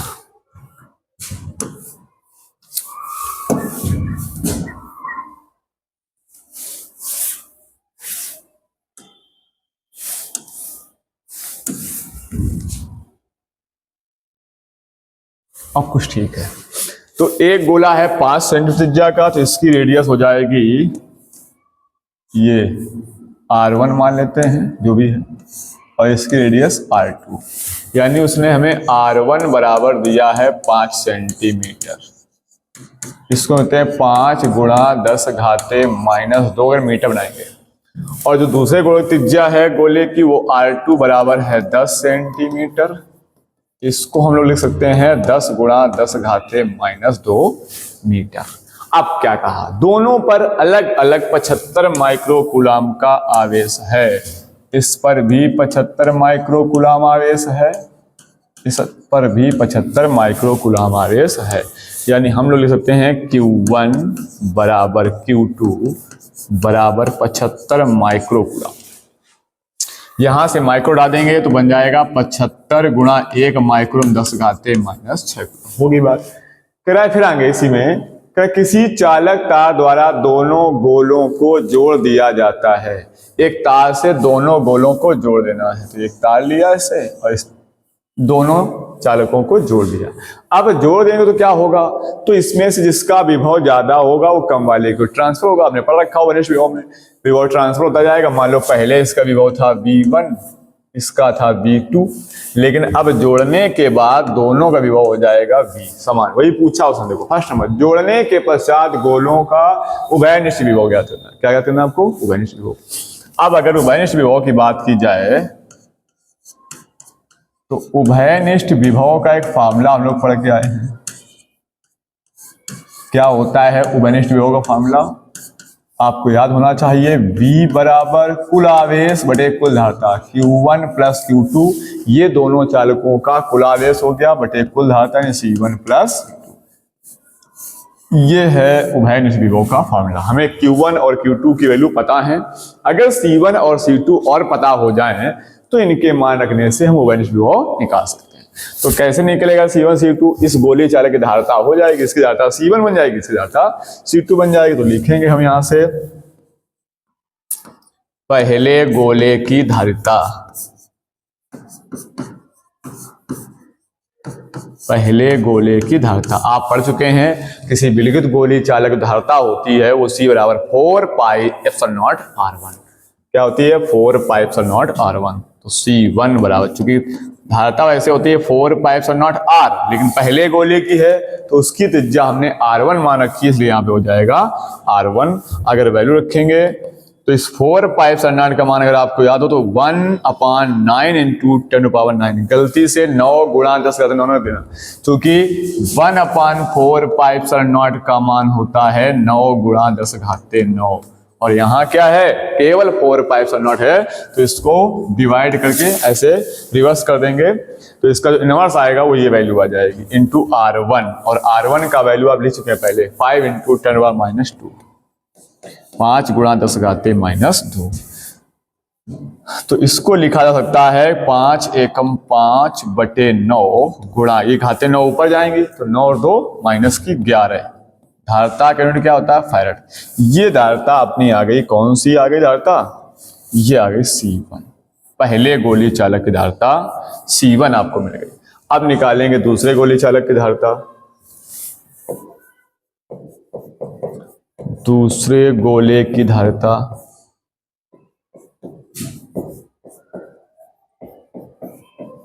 उसको हम लोग कहेंगे क्या, C2 कह लेंगे। पहले गोले की धारिता को C1 कह लिया है, अब C2 कह लेंगे और उसका फॉर्मूला बन जाएगा 4 pi epsilon not R2। Radius change हो गई है तो C2 बराबर, इसकी वैल्यू आपको पहले से मालूम है 1/9 इंटू 10⁻⁹। R2 आपको दिया गया था 10 गुणा 10⁻²। तो इसको हम लोग लिख सकते हैं 10 एकम 10 बटे 9, ये घाते 9 ऊपर जाएंगे तो 9 2 -11 हो जाएगा। ये क्या आ गया, ये अपना आ गया C2, ये C2 का मान आ गया। ये आगे पहले और दूसरे गोले की धारिता C1 और C2 यहां रख लेंगे तो आपको मिल जाएगा अपना उभयनिष्ठ विभव। आइए देखिए, तो V बराबर Q1 का मान क्या रखेंगे, Q1 का मान है 75 गुणा 10⁻⁻6, और Q2 भी है 75 गुणा 10⁻⁻6 divide by C1 plus C2। ये C1 का मान रखा हुआ है और ये C2 का मान, फिर C1 का मान 5 बटे 9 गुणा 10⁻11 प्लस C2 का मान है 10 बटे 9 गुणा 10⁻11। तो V बराबर ये 75 और 75 हो जाएगा 150, यहाँ प्लस लगा हुआ है ना, घाते में आप जोड़ दें, ठीक है ना, 6 बार लिख दें, ऐसा नहीं करना है। 75x प्लस 75x लिखा हो तो 150x हो जाएगा, गुणा में गाय उड़ती हैं, यहाँ प्लस लिखा हुआ 10⁻6 ही रहेंगे डिवाइड। इनके देखो हर सेम है, हर जब समान तो आंसर जोड़ सकते हैं। तो ये हो जाएगा 10 और 5 15 और बटे में आ जाएगा 9 गुणा 10⁻11। ये 5 काटेंगे, 15 सामान 150, 9 जाएगा ऊपर तो 9 2 सामान हो जाएगा 90, और घाते जाएंगे ऊपर -11 तो प्लस के हो जाएंगे, और 11 6 घटा दोगे तो प्लस की बचेंगी 5। अगर एक चीज को आप दे देंगे तो आप इसको ऐसे लिखते हैं 9 गुणा 10⁻6 विभव का मात्रक वोल्ट। ये आ गया अपना उभयनिष्ठ विभव आंसर। इसी प्रश्न में उसने क्वेश्चन और पूछा है कि तार में, सेकंड नंबर के, तार में से होकर इस स्थानांतरित आवेश की मात्रा, कि जब इसको आप तार से जोड़ेंगे तो एक चालक से आवेश निकलेगा, दूसरी तरफ जाएगा। क्योंकि पोटेंशियल चेंज हो रहा है, विभव चेंज हो रहा है, इसलिए आवेश भी चेंज हुआ होगा। तो इससे कुछ आवेश निकल के इसमें आया होगा। तो कह रहे बताओ कितना आवेश तार से होकर चला गया। अब एक जरा सोचो, अगर हम आपसे कहते हैं कि अब पहले इसके पास था 75 माइक्रोकूलम आवेश, मान लो अब इसके पास बचा 50 माइक्रोकूलम आवेश, तो कितना निकल गया? तो आप बताओ, तो 75 था, 50 बचा है, तो इसका 25 माइक्रोकूलम से आवेश निकल गया है। तो हमें क्या करना चाहिए? हमें इस पर अब कितना आवेश है पता करना चाहिए इस समय जोड़ने के बाद। तो अब जोड़ने के बाद मालूम हो जाएगा, जोड़ने पर इतना था उसको घटा देंगे, मालूम हो जाएगा। तो हम क्या करते हैं, जोड़ने के पश्चात पहले गोले का आवेश निकाल लेते हैं। तो आइए देख कर निकालते हैं, इसको हटा दें, हट जाओ भाई, इसको हटा।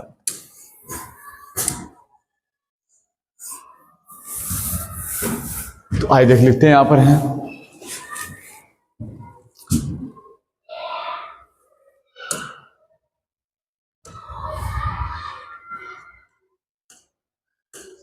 पहले गोले पर शेष आवेश,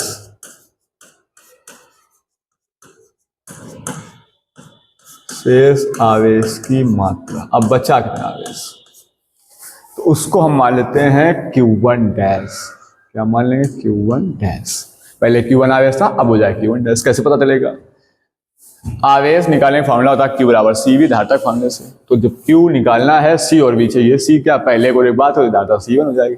अब विभव दोनों पर बराबर हो चुका है, ये उभयनिष्ठ विभव है, तो इसको आप लिख देंगे C1V। तो Q1 डैश बराबर C1 का मान आपके पास रखा हुआ ये 5/9 गुणा 10 घाते -11, और V1 का मान अब आ चुका है 9 गुणा 10 घाते 6। अब देखिए यहां से जो ये आपका 9 से 9 है, ये कैंसिल हो जाएगा। जैसे कैंसिल हो जाएगा तो Q1 डैश बराबर ये बचेगा 5 गुणा घात, देखो ये -11 है, ये +6, 11 6 कट जाएंगे, -5। अगर इसको हम माइक्रोकूलम बनाना चाहें तो 10 का 6 होना चाहिए। तो 6 करने के लिए यहाँ 0 बढ़ा लेते हैं, इसको करते हैं 50, और यहाँ हो जाएंगे -6 कूलम, ये बन जाएगा माइक्रोकूलम।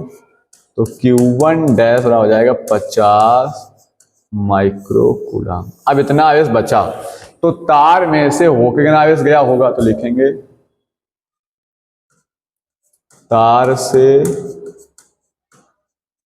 स्थानांतरित आवेश की मात्रा। कितना तार से आवेश स्थानांतरित हुआ है उसको मान लेते हैं Q डैश। तो पहले कितना था Q1, अब बचा कितना Q1 डैश। तो पहले था 75 माइक्रोकूलम, अब बचा है 50 माइक्रोकूलम। इसका मतलब ये हुआ कि 25 माइक्रोकूलम तार से आवेश स्थानांतरित हो गया। क्लियर? ये हो गया आंसर। अब अगर इससे 75 था, 50 बचा है, तो इसमें 25 में आया होगा, तो 100 हो गया होगा। आप निकाल के कर सकते हो, इस पे आवेश निकालोगे अब आप, तो Q2 डैश लिखोगे, C2 भी यहाँ कर लोगे। C2 आपका ये है 10/9, यहाँ रखोगे 10/9, बाकी सेम का 9 हो जाएगा, 10 यानी 10 यहाँ आएगा, यानी 10 यहाँ 100 हो जाएगा, 100 माइक्रोकूलम। इसके पास 75 था, अब 100 हो गया। कैसे हो गया? 25 इससे आ गया है, इसीलिए उसमें बचा है 50। ये हो गया। थर्ड नंबर कह रहा है जोड़ने के बाद ऊर्जा में ह्रास पूछ रहा है। अगर दोनों चालकों को जोड़ देते हैं तो ऊर्जा ह्रास क्या हो जाएगी?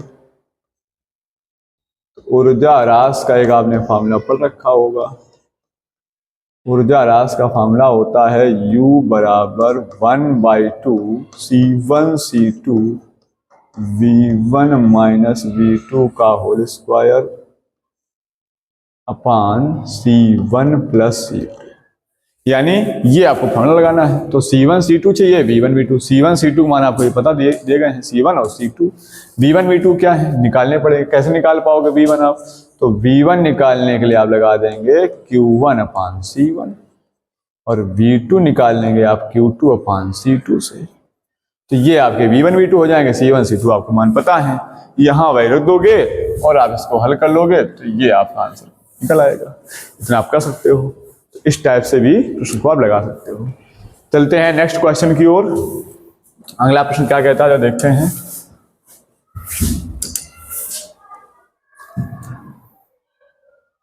प्रश्न नंबर 14 लिखा हुआ है, एक समांतर प्लेट संधारित्र की प्रत्येक प्लेट का क्षेत्रफल 100 सेंटीमीटर स्क्वायर है तथा प्लेटों के बीच दूरी 0.05 सेंटीमीटर है। इनके बीच एक परावृत्त पदार्थ भर देने पर संधारित्र धारिता 3.5 गुणा 10⁻⁻10 फैराड हो जाती है। पदार्थ के परावर्तांक की गणना कीजिए। ठीक सवाल है, जरा ध्यान समझने को समझ में आएगा। कह एक समांतर प्लेट संधारित्र है। कैसा होता है समांतर संधारित्र? जिसमें दो प्लेटें होती हैं, दोनों प्लेटों में समान परिमाण और विपरीत प्रकृति का आवेश होता है। इस पर मान लो प्लस चार्ज है, इस पर मान लो माइनस चार्ज है। ये इलेक्ट्रिक फील्ड बन जाएगी प्लस से माइनस की ओर। फिर लिखा उसने है इसमें एक पराविद्युत भर दिया गया है, पराविद्युत पदार्थ मान लो भर दिया गया इसके अंदर, वो के है। अब उसने दिया क्या क्या देखिएगा, प्रश्न में दे रखा है क्या प्रत्येक प्लेट का क्षेत्रफल, क्षेत्रफल क्या होता है? ये इसकी दूरी होती है d और इसका एरिया होता है प्लेटों का। वो एरिया दे रखा है 100 सेंटीमीटर स्क्वायर, दे रखा है 100 सेंटीमीटर स्क्वायर और इनके प्लेटों के बीच की दूरी है 0.05 सेंटीमीटर।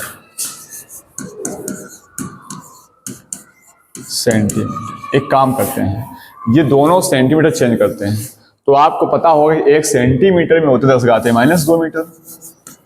0.05 1 centimetre 10⁻⁻2 metre. तो यहाँ सेंटीमीटर स्क्वायर से 2 घातें और जाएंगी, 2 4 हो जाएंगी। तो इसको देते हो 100 गुणा 10⁻⁻4 मीटर स्क्वायर। तो इसको आप लिख सकते हैं 10⁻⁻2 मीटर। क्यों? 2 0 2 घातें कम हो जाएंगी, बहुत छोटी सी बात है। तो दशमलव बचना चाहते हो तो आप ले सकते हो 5 गुणा 2 घातें पहले माइनस की, दशमलव उठेगा 2 अंक से, 2 घातें और माइनस की हो जाएंगी तो -4 मीटर बन जाएगा। उसने कहा जब इसके अंदर परावर्तक भर दिया गया तो इसकी धारिता हो गई, धारिता सी वो हो गई 3.54 गुणा 10⁻⁻10 फैराड हो जाती है। तो कह रहा है जो इसमें परावर्तित पदार्थ भरा गया है उस परावर्तांक के का मान क्या हो जाएगा, ये आपका प्रश्न है। तो समांतर धारिता जब प्लेटों के बीच पूरे में परावर्तांक भरा होता है तो धारिता का फार्मूला आप पढ़ चुके होंगे। फार्मूला होता है C बराबर A∁0 K/D। वैल्यू रखेंगे, पहले C का मान देते हैं 3.54 गुणा 10⁻⁻10 बराबर A का मान है 10⁻⁻2, एप्सिलॉन का मान आप जानते हैं 8.85 गुणा 10⁻⁻12 और K डिवाइड बाई 5 गुणा 10⁻⁻4। कट कर देते हैं यहाँ से हैं तो कट करने से वैल्यू क्या मिलेगी जरा देख लीजिएगा। 5 से कट करोगे इसको, 5 एकम 5 बचेंगे 3 35 38 5 7 35 5 7 35 फिर 3 बचेंगे फिर 35 फिर 5 7 35 ये आ जाएगा। तो इसको हम लिख सकते हैं 3.54 गुणा 10⁻⁻10 बराबर ये हो जाएंगे 10⁻12 2 14 माइनस की और ये -4 ऊपर आएंगे प्लस हो जाएंगे तो 14 से 4 घट जाएंगे तो 1.77 इंटू 10⁻⁻10 के। अब ये 10⁻⁻10 खत्म हो जाएंगे, ये इसके बटे में आ जाएगा तो के बराबर 3.54 डिवाइड बाई 1.77। इसको कट कर देंगे, 2 बार भाग चला जाएगा तो आ जाएगा के बराबर 2। यानी इसके जो परावर्तांक भरा गया है, जो भी माध्यम भरा है उसका परावर्तांक ना है 2 है। ये आपका आंसर हो जाता है। चलते हैं अगले प्रश्न की ओर। अरे भाई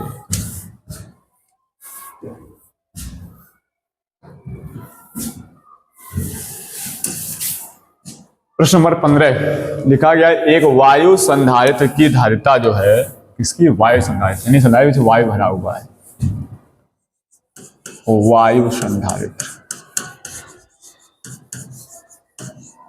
इसकी धारिता कितनी है 2 माइक्रोफैराड, इसको हम C0 कह सकते हैं और इसका वैसे मान होता है A epsilon not upon D और ये धारिता है 2 माइक्रोफैराड। प्रश्न कह रहा है यदि इसकी प्लेटों के बीच कोई अन्य माध्यम रखने पर, अब इनके बीच में क्या भर दिया गया माध्यम। अगर इसको आप ऐसे समझेंगे तो बहुत अच्छा समझ आएगा कि मान लीजिएगा आपके पास ये एक संधारित्र है, ये आपके पास एक समांतर प्लेट संधारित्र हो गया और इसकी प्लेटों के बीच अभी वायु है, कोई माध्यम नहीं है, लेकिन अगर इसी संधारित्र में कोई माध्यम भर दिया जाए,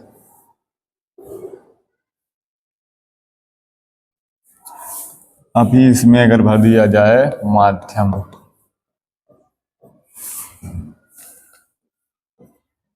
इलेक्ट्रिक फील्ड लाइन्स हो गई और इसमें मान लीजिएगा कोई माध्यम भर दिया गया इसमें के परावर्तांक का, तो धारिता क्या राय जाती है, तो धारिता जाती है, प्रश्न कह रहा है 12 माइक्रोफैराड जाती है इस कंडीशन पे, यानी माध्यम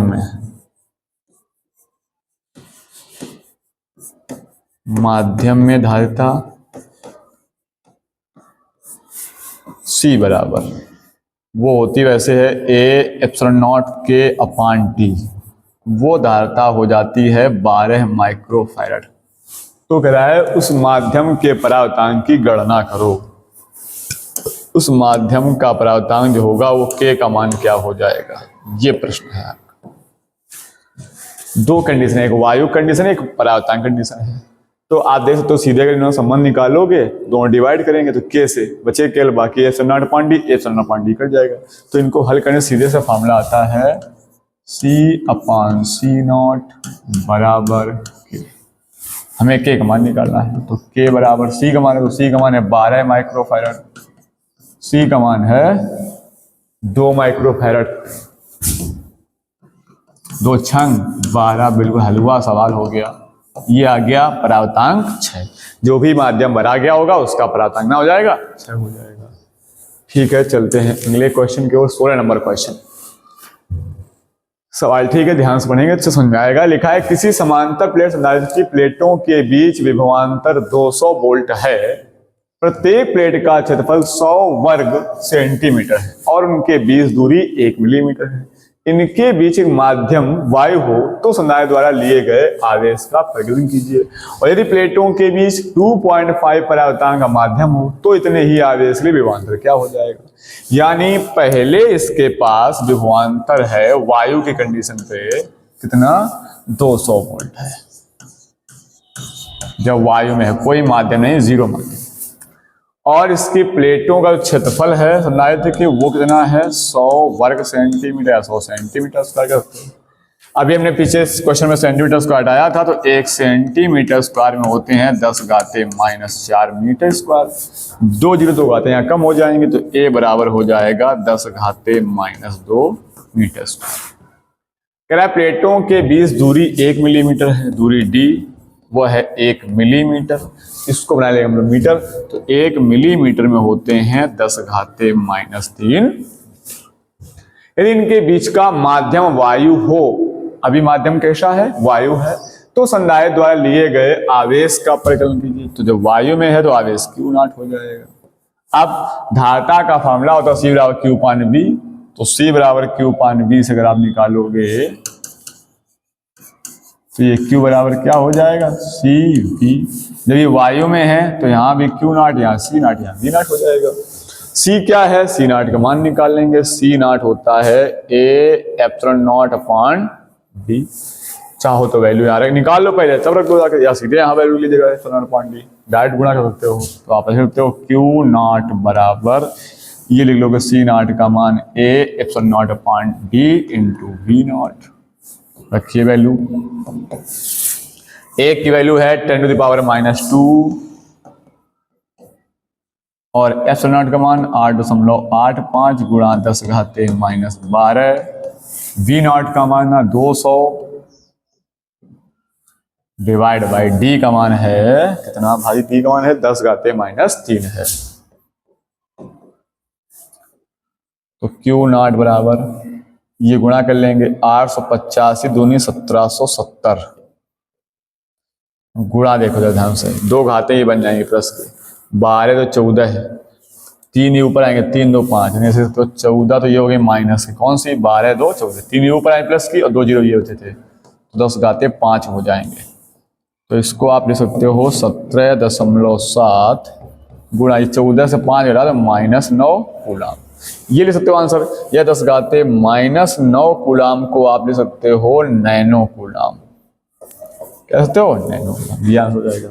अभी प्रश्न कह रहा है कि प्लेटों के बीच में 205 परावर्तांक का माध्यम हो तो इतने ही आवेश के विभवांतर क्या हो जाएगा। अब जब माध्यम भरा होता है तो विभवांतर क्या होता है, तो जिस प्रकार धारिता का फॉर्मूला था C बराबर C0 × K, ऐसे ही विभवांतर के लिए माध्यम में जब विभवांतर निकालोगे, माध्यम में विभवांतर, तो वो आपका हो जाता है V बराबर V0/K, और V0 की वैल्यू आपके पास में है 200 है, और K की वैल्यू आपको पता है 2.5, तो यहाँ देंगे 2.5, पॉइंट कैंसिल हो जाएगा, यहाँ 0 बढ़ा सकते हो, 25 8 200 और 8.80। अब जो विभवांतर है वो कितना हो गया 80 वोल्ट। क्लियर है? आई होप सवाल आपको समझ में आ रहे होंगे। अगर आप अच्छे से ध्यान एक एक बार समझेंगे तो न्यूमेरिकल आपको क्लियर हो जाएगा। इस प्रकार से चलते हैं अगले क्वेश्चन की ओर। क्वेश्चन नंबर 17 लिखा गया, तांबे की 2 प्लेटों के बीच जिनमें प्रत्येक का क्षेत्रफल 100 सेंटीमीटर स्क्वायर होगा, यहाँ पे एक कागज रखा है। इन प्लेटों की कागज की मोटाई 0.005 सेंटीमीटर और उसका परावैद्युतांक 2.5 है। यदि कागज 5 × 10⁻5 वोल्ट सेंटीमीटर वैद्युत क्षेत्र सहन कर सकता है तो अधिकतम वोल्टता ज्ञात कीजिए जिससे कि संधारित्र आवेशित किया जा सकता है। संधारित्र में कितना आवेश एकत्र होगा, 2 बातें पूछी हैं, विभवांतर पूछा है और आवेश पूछा। तांबे की 2 प्लेटें हैं, मान लेते हैं तांबे की 2 प्लेटें हैं, तो हम ऐसे समझ सकते हैं कि एक ये तांबे की प्लेट हो गई, दूसरी तांबे की ये प्लेट हो गई, और इनमें प्रत्येक का क्षेत्रफल 100 सेंटीमीटर स्क्वायर है, और इन पे होगा चार्ज,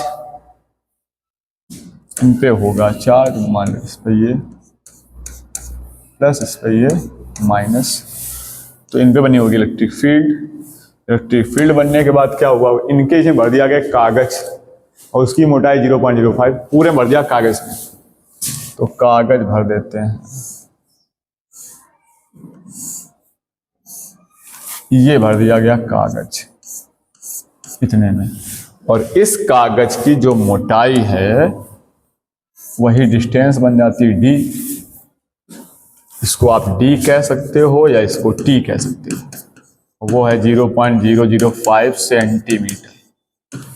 इसको मीटर बनाओगे तो आप लिखते हो 0.005 1 सेंटीमीटर में 10⁻⁻2 मीटर। दशमलव बचना चाहते हो 3 2 5 लिख सकते हो, तो 5 × 10⁻⁻5 प्लेटों का क्षेत्रफल लिया उसने है 100 सेंटीमीटर स्क्वायर। इसको मीटर स्क्वायर बना लोगे 10⁻⁻2 मीटर स्क्वायर। कैसे बना पीछे आप देख के आए हो। इसमें जो परावर्तांक भरा गया है उस परावर्तांक के का मान है 2.5, इतना प्रश्न दिया। और ये जो वैद्युत क्षेत्र सहन कर पा रहा है, जो इसमें विद्युत क्षेत्र बन रहा है, ये प्लस से माइनस की ओर, इस वैद्युत क्षेत्र का जो मान है E का, वो है 5 × 10⁻5 वोल्ट प्रति सेंटीमीटर लिखा है। यहाँ थोड़ा आपको ध्यान देना है, वोल्ट बटे सेंटीमीटर की होना चाहिए मीटर, तो मीटर बना लेते हैं।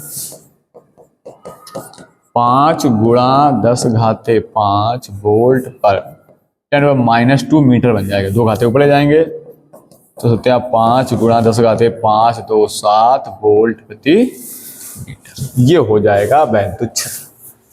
अब वोल्टा ज्ञात करनी है आपको। वोल्टा कैसे निकालते हैं, तो एक आपने पढ़ा वैद्युत क्षेत्र की तीव्रता विभवांतर का संबंध।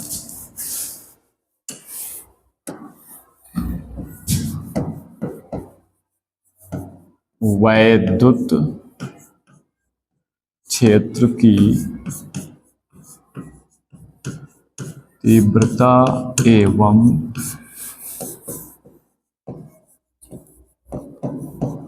विभवांतर के संबंध से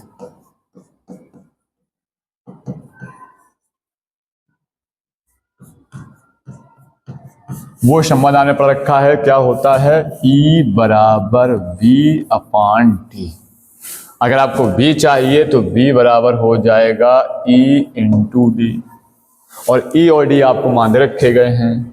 क्या है? E का मान लिखा हुआ है 5 गुणा 10 घाते 7, और D की वैल्यू भी आपके पास है कि नहीं, 5 गुणा 10 घाते -5।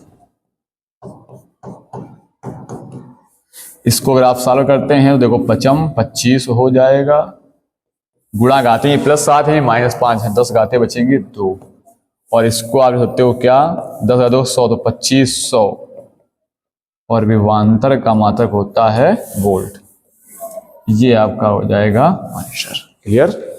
इसी में और पूछा गया है कि संधारित्र इसी क्या सकता है, अधिकतम वोल्टा ज्ञात जिससे संधारित्र आवेश किया जा सकता है, संधारित्र में कितना आवेश एकत्रित होगा।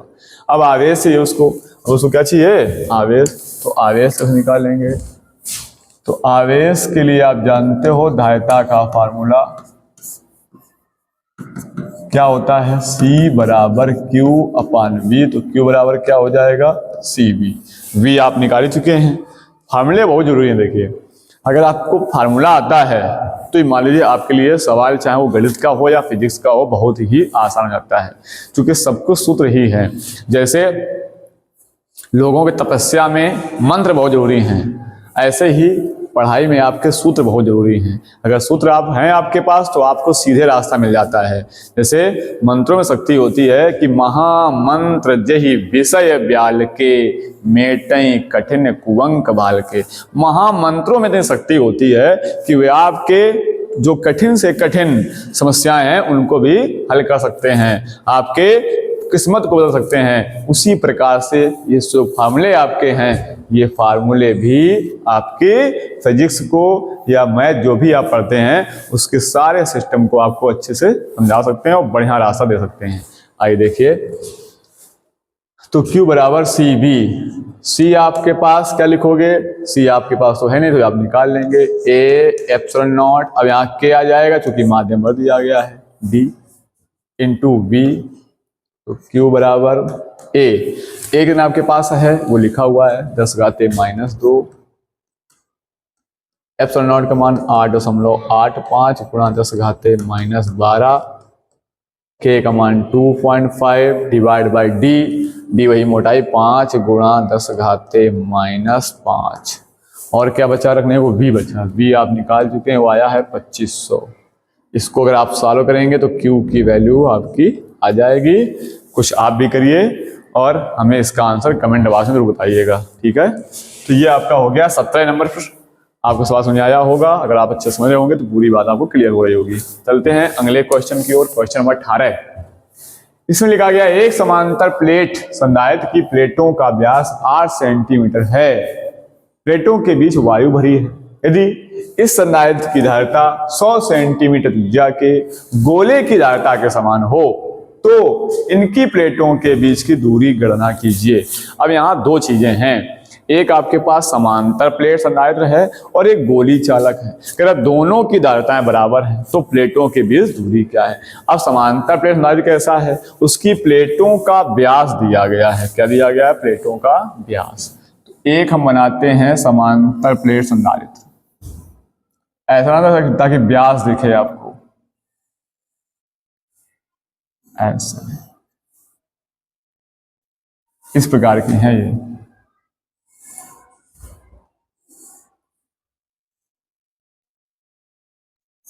ये एक समांतर प्लेट संधारित्र है, और इस पर जो चार्ज है, इस पर जितना पॉजिटिव चार्ज होगा उतना ही इस पर नेगेटिव चार्ज होगा। ये बनेगी इलेक्ट्रिक फील्ड लाइंस, और इसकी प्रत्येक प्लेट का जो ये व्यास है, ये व्यास उसने दिया है D 8 सेंटीमीटर। इसको हम डी मान लेते हैं व्यास। ये व्यास डी है। प्लेटों का व्यास कैपिटल डी बराबर है 8 सेंटीमीटर। तो त्रिज्या व्यास की होती आधी d/2, तो 8/2 बराबर 4 सेंटीमीटर। मीटर बनाएंगे तो 1 सेंटीमीटर में होते हैं 10⁻⁻²। और इनकी जो प्लेटों के बीच दूरी होगी वो दूरी होगी d, और इसी का मान प्रश्न में पूछा गया है। ये तो पहली शर्त हो गई। अब कह रहा है एक गोली चालक है। एक क्या है? एक गोली चालक है। इस गोली चालक की त्रिज्या है, वो त्रिज्या उसने कही 100 सेंटीमीटर। इस त्रिज्या हम मानते हैं आर, स्मॉल आर मान लेते हैं, चूंकि कैपिटल आर मान चुके हैं, तो इसको मान लेते हैं हम लोग स्मॉल आर।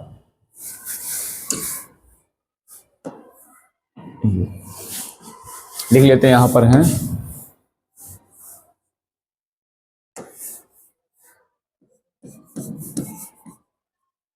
गोली चालक की त्रिज्या।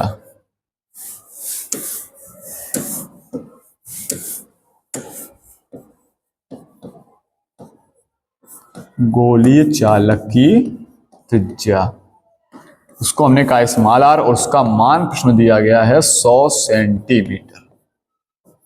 दिया गया है 100 सेंटीमीटर, और 100 सेंटीमीटर बराबर क्या होता है? 1 मीटर। तो ये हो जाएगा 1 मीटर। ये है। और पूछा क्या गया है? प्लेटों के बीच की दूरी पूछी गई है। प्लेटों के बीच की दूरी, डी का मान क्या होगा? अब ध्यान देना, जो आपका समांतर प्लेट होता है इसकी धारिता क्या होती है? लिखें जरा हम, समांतर प्लेट संधारित्र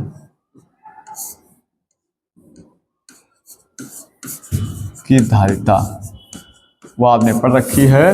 वो धारिता होती है C बराबर A epsilon not upon D। Question number first छोड़ दिया इसको। अब कह रहा है इसकी गोली चालक धारिता क्या होती है? लिख लेते हैं, गोली चालक की धारिता आप पढ़ चुके हैं। वो धारिता होती है C बराबर 4 pi epsilon naught into r. प्रश्न क्या कह रहा है? प्रश्न पढ़िए। कह रहा है इस समांतर प्लेट जिसका व्यास ये है और वायु भरी इस संधारित्र की धारिता 100 सेंटीमीटर त्रिज्या के गोले की धारिता के समान है। कह रहा है जो इसकी धारिता है इस समांतर, वो धारिता इस गोले की धारिता के बराबर है। तो लिखेंगे प्रश्नानुसार। क्या प्रश्न के अनुसार? प्रश्न क्या कह रहा है? जो इसकी धारिता है, इसका मतलब समांतर प्रणाली धारिता जो है, समांतर प्लेट संधारित्र की धारिता बराबर किसकी है? गोली चालक की धारिता।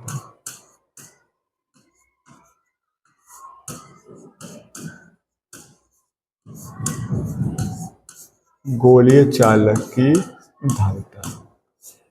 अब देखिए समांतर प्लेट धारिता क्या है?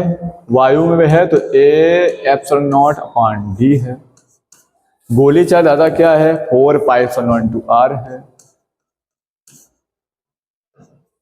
क्लियर? अब देखो कुछ वैल्यू यहाँ पे कट रही है, क्या कर सकती है? क्या कर सकती है? एप्सिलॉन नॉट से एप्सिलॉन नॉट कैंसिल हो जाएगा, हो जाएगा। और ए क्या है?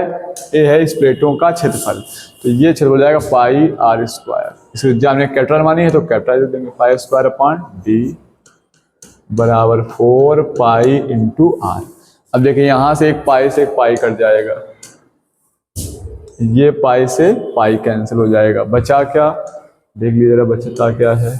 हमें चाहिए डी का मान, तो डी का मान निकालने हो जाएगा डी इन 4dr बराबर आर स्क्वायर, या डी बराबर r square by 4 small r. अब जरा मान देते हैं आर स्क्वायर, आर की वैल्यू कितनी है? 4 गुणा 10⁻²। तो यहाँ देंगे 4 गुणा 10 घाते -2, इसका हो जाएगा whole square divide by 4 into small r, और स्मॉल आर की वैल्यू क्या है 1, यहाँ रख देंगे 1। तो ऊपर 4 का स्क्वायर हो जाएगा 16 गुणा 10 घाते 2 दूनी 4 बटे 4 एकम 4, 4 चौको 16, ये हो जाएगा 4 गुणा 10 घाते -4 मीटर में। ये भी सकते हैं आंसर, या इसको हम ऐसे सकते हैं कि d बराबर 0.04 कर लें, 2 घाते बचेंगे यहाँ पर, 10 घाते -2 मीटर, और ये बराबर किसके होता है 1 सेंटीमीटर के होता है। आपको पता है 1 सेंटीमीटर 10 घाते -2 मीटर, और 10 घाते 2 मीटर टाइम क्या बन जाएगा सेंटीमीटर बन जाएगा। तो ये आ जाएगा d बराबर 0.04 सेंट। ये क्या होगी, ये इन दो प्लेटों के बीच की दूरी होगी। तो इस वीडियो में इतने ही प्रश्न थे। कुछ प्रश्नों को हमने लगभग 18 प्रश्न आपको पढ़ाए हैं, और आपको प्रश्न समझ में आए होंगे अगर आपने ध्यान से अच्छे से समझा होगा। तो अगर वीडियो अच्छा लगे तो लोगों के साथ, दोस्तों के साथ आप शेयर कीजिए, और चैनल को अगर नए आप हों तो चैनल को सब्सक्राइब कीजिएगा। Thanks for watching my video.